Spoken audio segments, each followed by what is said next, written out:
तो जेहेतु आज पखाड़ दिवस से मोर सका प्रिपेरेसन चलती पखाड़ प्लाटरटे भल कर बनवाई मुझे आपको देखा कौन कौन प्रिपेरेसन करी रखी पालंग शाग आपको भल से रसुण प्याज देकी भाजी एपट अच्छे आलू आउ बीन्स आपको भी भजा हे ये मुझे बनइबी टमाटो चटनी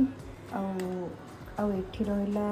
भेंडी टमाटो बैगण पोड़ा आउटे बैगणी छाणवाई बैगण को गोल गोल कर काटी देती एंड ये आलू पाग पाग माने आलू चकटा करी आलू भी सिझे रखी तो ये मुझे सब प्रिपरेशन करवा स्टार्ट करी मैं रोसे स्टार्ट करी कटाकटी तो हो जाए तो चलते